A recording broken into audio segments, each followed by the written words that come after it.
Finalmente, vamos falar de Cuba. Durante a Revolução Cubana, que derrotou o ditador Fulgêncio Batista, Che Guevara usou as instalações de um colégio adventista, o Antilian College. Ele usou o colégio como base na decisiva Batalha de Santa Clara. Essa é uma informação histórica registrada. Ele exigiu do pessoal do colégio comida e cuidado médico para os soldados, né? E ele garantiu que conhecia os adventistas, assegurou pessoalmente que nada iria acontecer com eles. Então os adventistas até ajudaram ali as forças do Che Guevara, meio que obrigados, né? Mas depois da Revolução em Cuba, os adventistas do sétimo dia e as testemunhas de Jeová foram os principais grupos considerados reacionários e contra-revolucionários. A Revolução Cubana criou campos de trabalho agrícola forçado, campos de concentração, né? Chamados Unidades Militares de Auxílio à Produção, UMAP. Qualquer pessoa considerada contra-revolucionária, isso incluía pastores, padres, estudantes de teologia, testemunhas de Jeová, adventistas do sétimo dia, eram enviadas a essas UMAPs. Os homossexuais também eram enviados para esses campos, né, de concentração. Eram oficialmente campos de trabalho, lugares onde as pessoas eram reeducadas. Mas, na prática, era um lugar de castigo para quem era considerado uma ameaça à revolução. Muitos pastores evangélicos e pregadores leigos foram presos e torturados, inclusive adventistas. Por muito tempo, os adventistas tiveram que praticar a religião em particular, em lares ou instalações privadas, não podia ter culto público. As testemunhas de Jeová e os adventistas sofriam maus tratos e discriminação. Em 1988, um ativista dos direitos humanos, Jesus Leiva Guerra, foi preso e torturado com choques enquanto pesquisava e documentava casos de perseguição religiosa contra os adventistas. Hoje, a discriminação e o assédio estão bem reduzidos e a igreja até mantém uma boa relação com o governo cubano, apesar de algumas restrições. O relatório de 2015 do Christian Solidarity Worldwide revelou que as violações à liberdade de religião em Cuba ainda existem.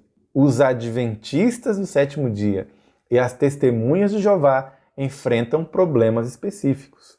E eu encerro com essa história. Essa é uma matéria que a Igreja Adventista fez nos anos 80 sobre Humberto Noble Alexander. Ele era um mecânico, um pregador adventista leigo, que foi um preso político no regime de Fidel Castro. Alexander foi preso com 28 anos. Ele estava pregando numa noite e 2 agentes cubanos armados o prenderam depois do sermão em fevereiro de 62. Ele foi condenado a 20 anos de trabalho forçado.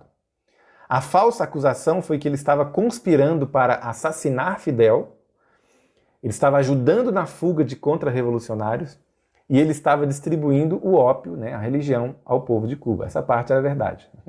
Alexander sofreu tortura física e psicológica para confessar o seu crime e delatar outras pessoas. Como ele não confessava e não delatava, isso perdurou. Ele dividiu celas com ratos, baratas e cobras. Apanhou tanto que nunca mais conseguiu se livrar de um zumbido no ouvido. Ele sofreu intoxicação alimentar por comer mingau e comida podre, peixe podre, uma comida vencida que vinha da União Soviética. Foi mergulhado na água gelada até perder a consciência, foi eletrocutado, surrado com cabos elétricos até desmaiar. Ele carregava várias marcas de ferimentos de bala nas mãos, na perna e na coxa. Por ser pego com uma Bíblia escondida, ele passou 90 dias dentro de um caixão onde ele mal conseguia se mexer. Outra vez ele foi pego com um inário, os hinos copiados em pequenas folhas de papel de cigarro. Não era um inário, não, um inário que ele fez. E por isso ele foi forçado a ficar 42 dias numa cabine com água pingando incessantemente na sua cabeça e com pregos pontudos no chão. Outra vez, por se recusar a trabalhar no sábado, ele ficou 3 horas mergulhado numa fossa cheia de fezes humanas. Na prisão ele era considerado um fanático religioso, perigoso. Passou um bom tempo na ala dos presos psicóticos, assassinos, aqueles com distúrbios mentais. Ele também passou 2 anos na prisão solitária. Ele viu ali crianças prisioneiras, até com 9 ou 10 anos. De acordo com a Anistia Internacional, esses prisioneiros não tinham permissão de receber visitas de familiares, Não recebiam correspondência, carta, nada e nem ajuda médica. Muitos deles morreram devido aos maus tratos ou foram executados. Alexander foi condenado a 20 anos, mas depois dos 20 anos, ele cumpriu a pena, ele ainda ficou esquecido ali por mais 2 anos, 3 meses e 11 dias. Quando ele foi preso, ele estava casado há 3 anos e tinha um filho de 2 anos. Mas a sua esposa se divorciou dele e se casou com um oficial do exército cubano. Quando foi preso, o seu filho tinha 2 anos, mas ele só voltou a se encontrar com esse filho 22 anos depois. Depois da intercessão do pastor norte-americano Jesse Jackson, o Jesse Jackson falou pessoalmente com Fidel, Cuba aceitou deportar Alexander para os Estados Unidos. Isso aconteceu em 1984. Jornais noticiaram a soltura dele. E nos Estados Unidos, o seu primeiro sermão numa igreja adventista, agora com 50 anos de idade, foi o mesmo sermão que ele pregou no dia que ele foi preso em Cuba. Alexander morreu em 2002 com 68 anos de idade.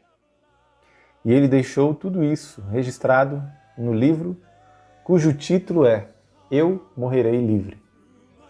E eu tenho plena convicção que Alexander morreu livre.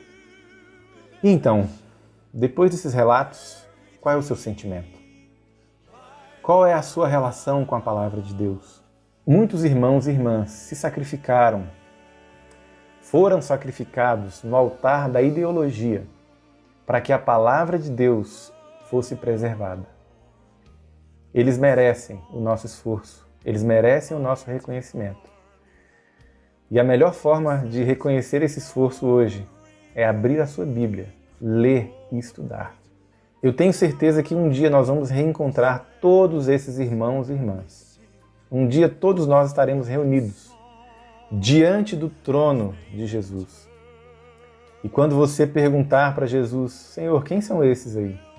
Ele vai responder como respondeu lá em Apocalipse.